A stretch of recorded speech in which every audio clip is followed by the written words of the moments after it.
Welcome back and prepare to be bedazzled because today I'm going to be shedding light on why having maxed out credentials such as 4 degrees, 4 certifications, and almost 20 years of managerial experience has no significant bearing on increasing your probability to receive a real private sector employee job offer that pays above minimum wage. So why does this happen to be the case? Without further ado, without further delay, without further procrastination, allow me to demystify that answer to that inquiry right here, right now. Lamentably, much to my dismay, much to my consternation, much to my chagrin, much to my grief, much to my agony, much to my agitation, and much of my irritation, most real private sector employee jobs based on voluntary demand are often deemed to be dead-end, highly time-depleting, debilitating, minimum wage, dispiriting, unfulfilling, undesirable, harrowing, distressful, brutally wretched, inevitably agonizing jobs that not only dispossess a real private sector employee of most of his sacrosanct time, but that also do not furnish him with anywhere close to even 1/4 of a subsistence wage for affording housing. Furthermore, most real private sector employee jobs do not offer any benefits nor any pensions to the real private sector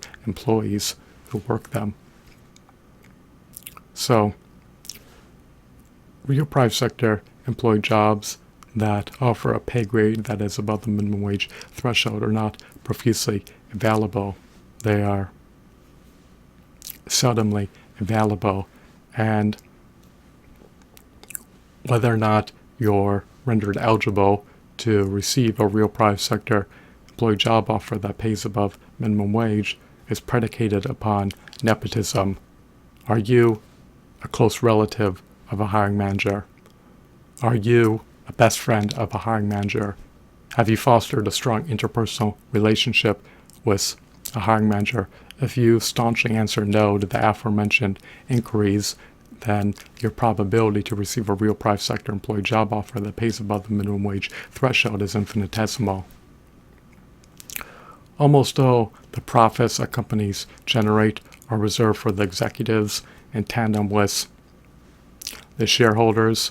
Companies aim to maximize the wealth of the executives and the shareholders. So if you're not a part of that cohort, then expect a company at most to pay you minimum wage if you acquiesce to working a real private sector employee job based on voluntary demand. And if you have not cultivated a strong interpersonal relationship with a hiring manager, and if you are not a relative of a hiring manager, then your likelihood to receive a real private sector employee job offer that pays above the minimum wage pay grade is marginal at best. It is easier in the short haul for a chief executive officer to ramp up his hourly compensation from $79,326.92 per hour to over $90,000 per hour if his company abstains, desists, and refrains from onboarding new employees, and it is for him to do so if his company is amenable to onboarding new employees. So irrespective of whether or not you have maxed out credentials, it's not going to have any significant bearing on amplifying your probability to receive a real private sector employee job offer that pays above minimum wage. Companies want to displace their real private sector workforce with artificial intelligence powered robots. They are keen on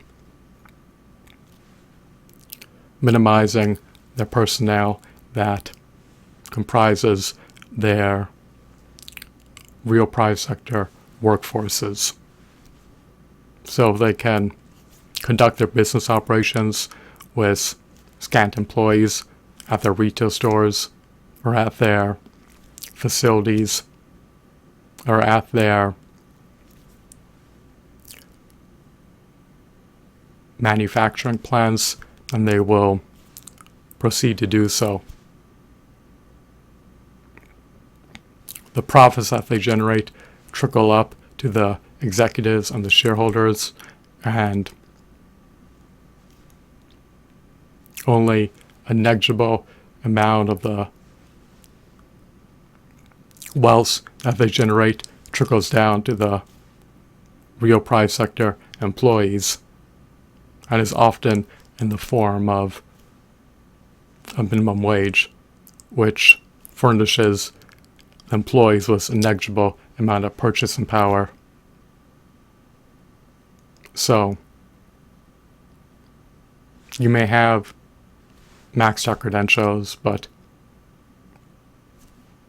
it will not inflect a hiring manager's hiring decision, and the companies will strive to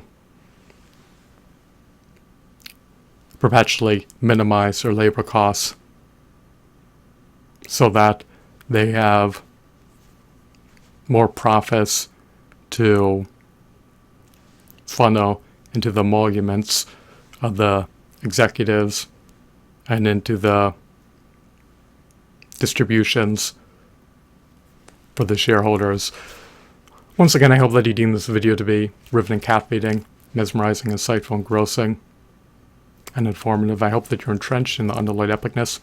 Have a blissful day. Goodbye.